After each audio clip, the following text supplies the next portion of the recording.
Of course struggle में बहुत सारी चीजें सेक्रीफाइस करनी पड़ती हैं, क्योंकि खुजली आपको हुई है, आप ही को मिटानी पड़ेगी।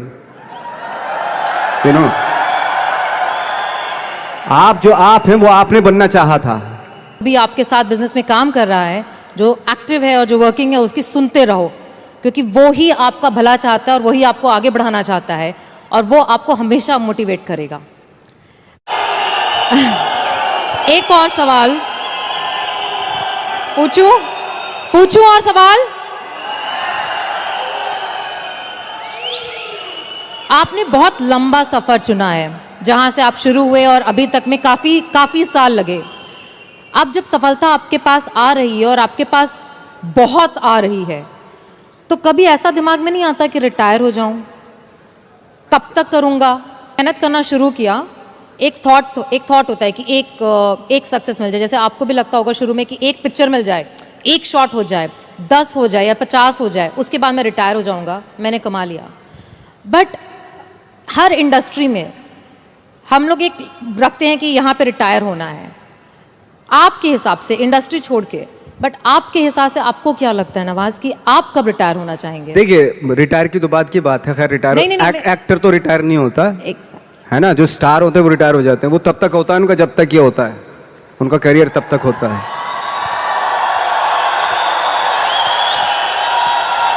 लेकिन इसमें और इसमें फर्क होता है, बिल्कुल, है ना। तो जैसे मैं एक बात कहने वाला था, एक बात कह रहा था कि सिद्धि और प्रसिद्धि में फर्क है।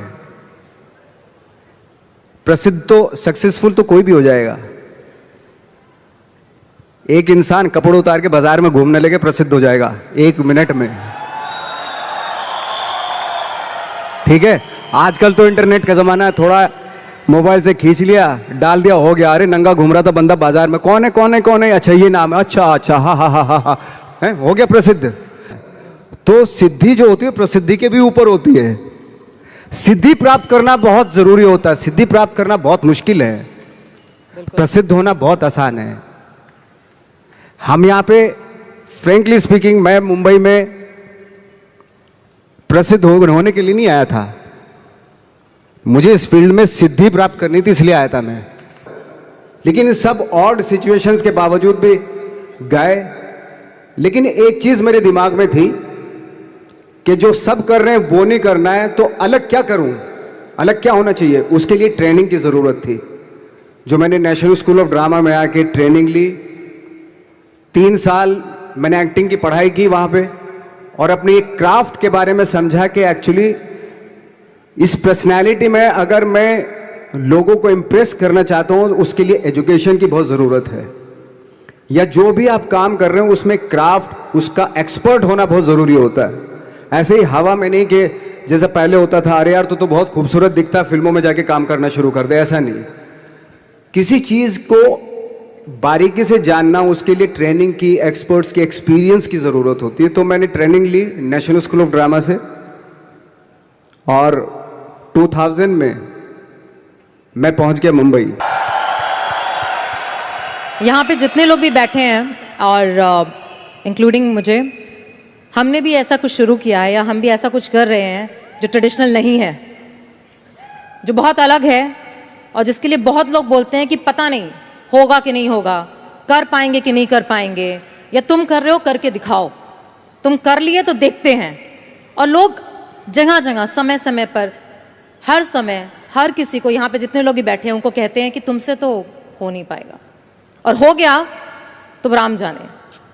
तो जब हमें ये कैसे हुआ, ये कैसे हुआ, फिर पूछते हैं कैसे हुआ, हाँ ये कैसे हुआ, फिर भी सुन लेंगे, बट साथ में अगर आगे करने को करो ना तो हिम्मत नहीं होगी।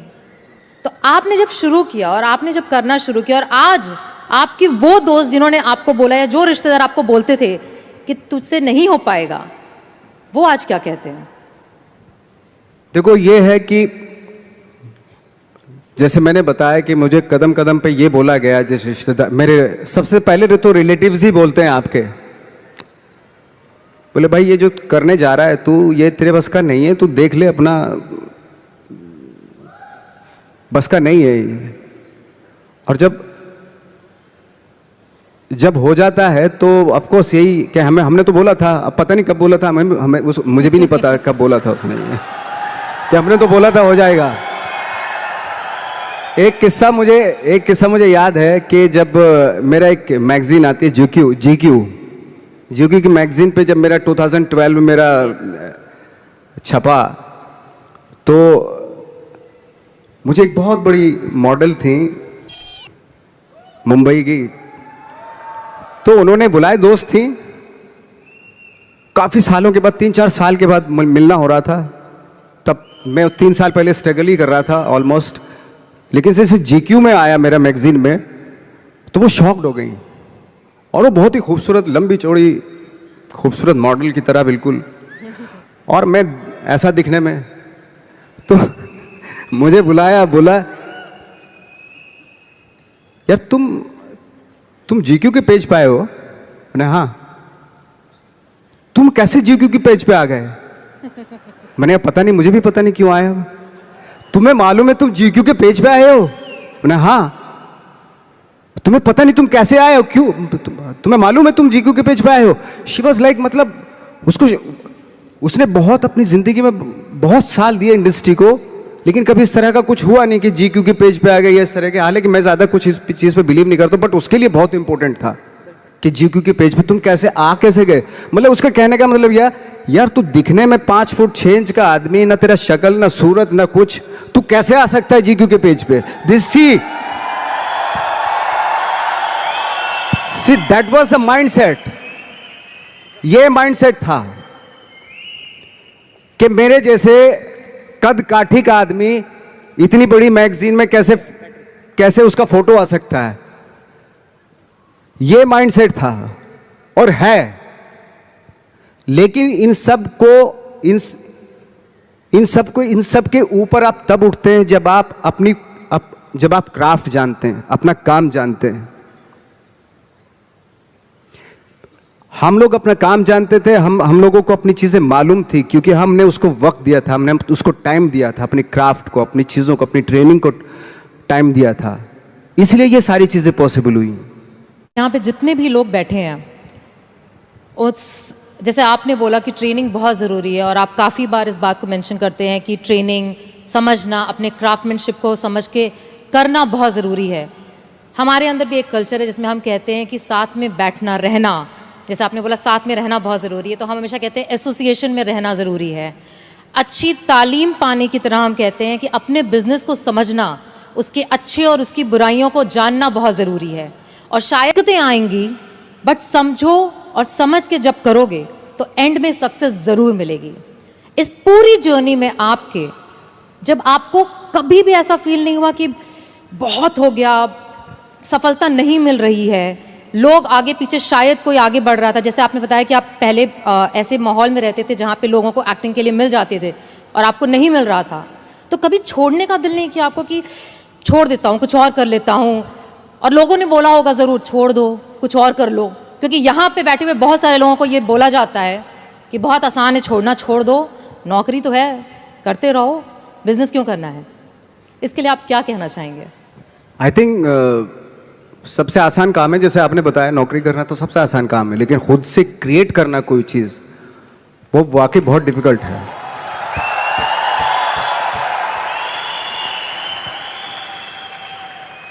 क्या होता है ना कि सरकारी नौकरी मिल गई, बस अब कुछ नहीं चाहिए, पूरी ज़िंदगी गुजार देते हैं, क्योंकि मिलता रहेगा, वो सो हटाएंगे तो नहीं, आपको मिलता रहेगा, सरकारी पैसा आता रहेगा आपके पास। लेकिन खुद से जब करते हैं ना, तो उसको करते हुए बहुत दिक्कतें आए, डेफिनेटली बहुत दिक्कतें आएंगी, क्योंकि खुद का कुछ क्रिएट कर रहे हैं आप, और क्रिएशन में हमेशा प्रॉब्लम आती है, वो आसानी से नहीं हो जाता, कोई भी क्रिएट चीज़ आसानी से नहीं हो जाती। तो आपके आसपास मुझे लगता है कि मोटिवेट करने वाले लोग होने चाहिए, आपके दोस्त ऐसे होने चाहिए जो आपको मोटिवेट करें, आपकी बातें सुने, ऐसे लोगों के बीच में रहिए। अगर मैं दिल से बोलूं तो नवाज, यहाँ पे बैठे जितने भी लोग हैं, और जैसे मैंने आपको बताया, हर इंसान के पीछे एक कहानी है कि वो कैसे यहाँ पे आकर के बैठा है। और पैसे, परिवार, हर तरीके की, लोगों के कहने की, बोलने की, हर तरह के चैलेंज जो सोच सकते हैं मैं गुजरी हूँ, ये गुजर रहे हैं।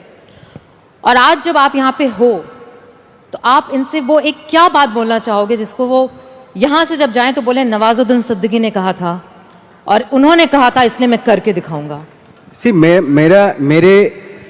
मेरा एक एक्सपीरियंस हुआ था, एक छोटा सा एक्सपीरियंस, छोटी छोटी इंसिडेंट से ना कभी कभी आपको लाइफ का पता चल जाता है।